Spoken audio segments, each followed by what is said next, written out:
नमस्कार दोस्तों, जय हिंद जय भारत। आजकल हम चर्चा कर रहे हैं दक्षिण भारत के राजवंशों की। और पिछले वीडियो में मैंने पल्लव राजवंश की चर्चा की, शासन व्यवस्था की बात की। आज मैं चर्चा करूंगा चोलों या चोल राजवंश की। चोल राजवंश वैसे तो बहुत पुराना राजवंश है और लगभग 3वीं सदी से इसका उदय माना जाता है, लेकिन उसके कोई प्रमाण ज़्यादा नहीं है। तो पुनरुत्थान जो माना जाता है चोलों का, वो लगभग 9वीं सदी में माना जाता है, क्योंकि जो उससे पहले का जो इनका शासनकाल रहा उसके बारे में ज़्यादा उपलब्धता नहीं है। तो 9वीं सदी के मध्य से चोलों का पुनरुत्थान हुआ ऐसा माना जाता है। और चोल वंश के जो शासक, जो संस्थापक माने जाते हैं, वो विजयालय, जो जिनका शासनकाल 850 से 870 या 71 ईस्वी तक लगभग रहा था। और पल्लव अधीनता में उरैयर वो प्रदेश के शासक थे। और विजयालय ने की वंश परंपरा में लगभग 20 राजा हुए, जिन्होंने कुल मिलाकर 400 से अधिक वर्षों तक शासन किया। विजयालय के पश्चात आदित्य प्रथम, जो 871 से लेकर लगभग 907 तक, और उसके बाद परांतक प्रथम 907 से लगभग, जो परांतक थे वो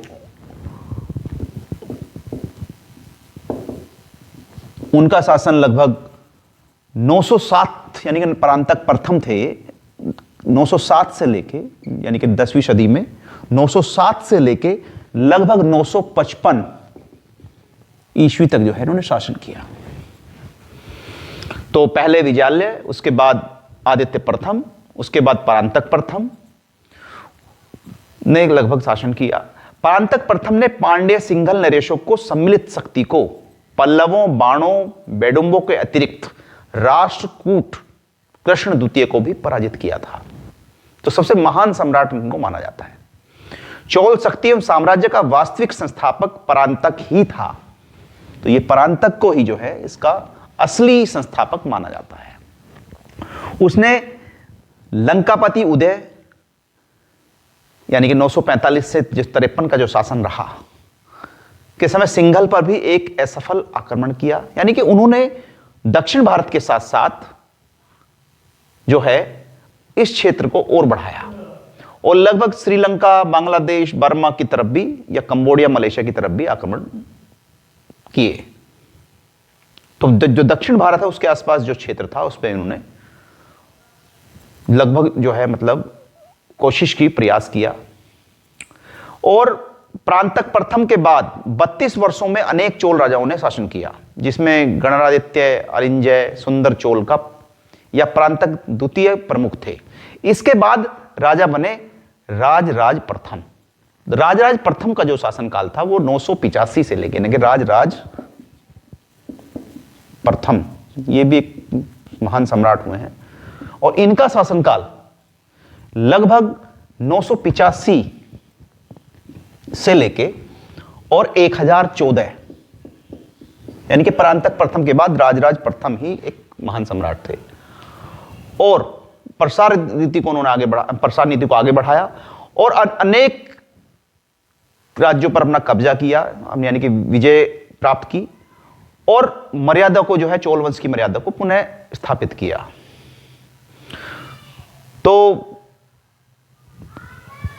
उन्होंने सर्वप्रथम पश्चिमी गंगों को पराजित कर उनका प्रदेश छीन लिया। उसके बाद पश्चिमी चालुक्यों से उनका दीर्घकालिक परिणामहीन युद्ध आरंभ किया और सुदूर दक्षिण में उन्हें जो है सफलता मिली। उन्होंने केरल, नरेश को भी पराजित किया, पांड्यों को पराजित किया, मदुरा और कुर्ग में भी जो है वहां के राजा थे, उन पे भी उनको हरा के जो है राज्य पे कब्जा किया।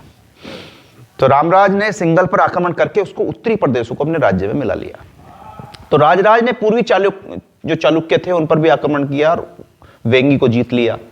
राजराज के बाद उसका पुत्र हुआ राजेंद्र प्रथम, यानी कि राजेंद्र प्रथम इसका पुत्र था, राजेंद्र प्रथम, जिसका शासनकाल 1012 से लेके या 14 से लेके लगभग 1044 तक रहा।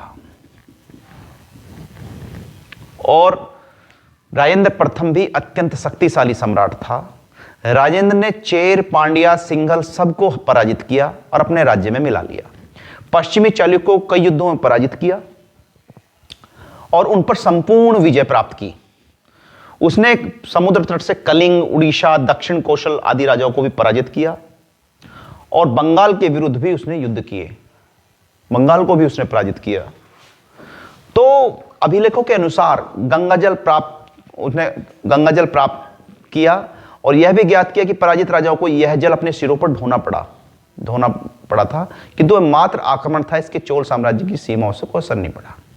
तो राजेंद्र का जो महत्वपूर्ण आक्रमण जो था वो जावा, सुमात्रा, यानी कि जो इंडोनेशिया वाला पार्ट है आजकल, वहां पर भी अपना आक्रमण किया और नौसैनिक जो जिसकी नौसेना थी वो बहुत मजबूत थी और जो शैलेंद्र सम्राट थे उनसे उसने मैत्रीपूर्ण व्यवहार किया, मित्रता की और सब लोगों से एक तरह से संपर्क बना के पूरा साम्राज्य को फैलाया। उसके बाद राजधिराज प्रथम 1018 से 1054 तक रहा। फिर कुलोतुंग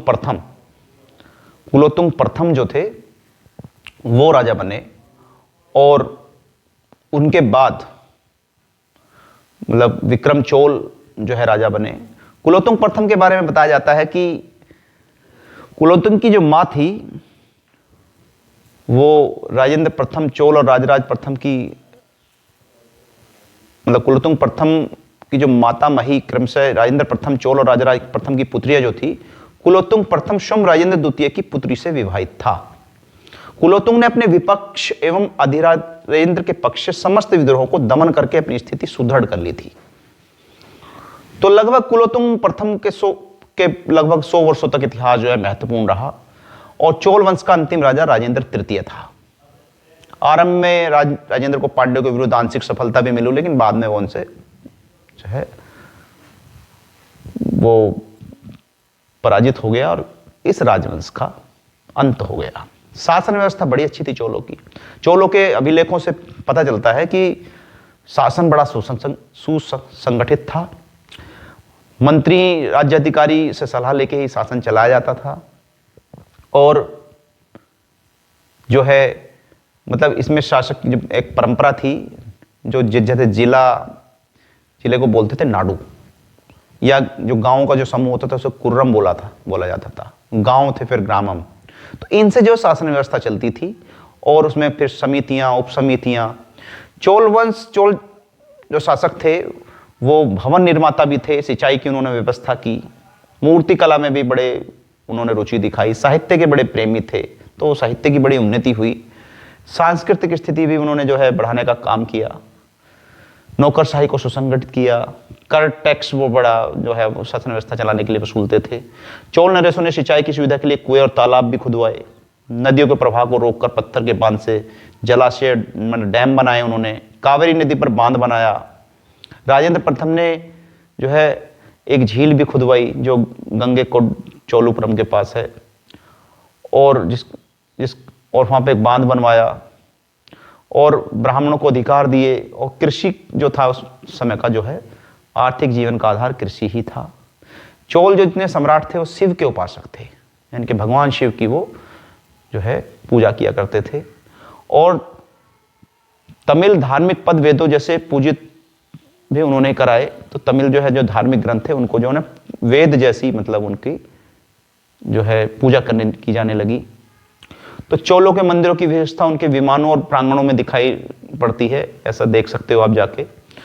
राजराजेश्वर मंदिर जो है राजराज प्रथम ने तंजौर में बनवाया था और गंगे कोट चोलेश्वर मंदिर जो राजेंद्र प्रथम ने बनवाया था।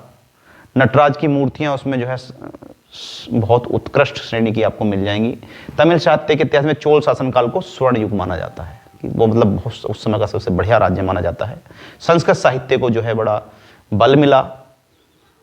तो लगभग 848 ईस्वी से लेके और लगभग 1279 तक राजेंद्र चोल तृतीय तक इस राजवंश का जो है शासन रहा और बहुत सारे युद्ध इन लोगों ने जीते।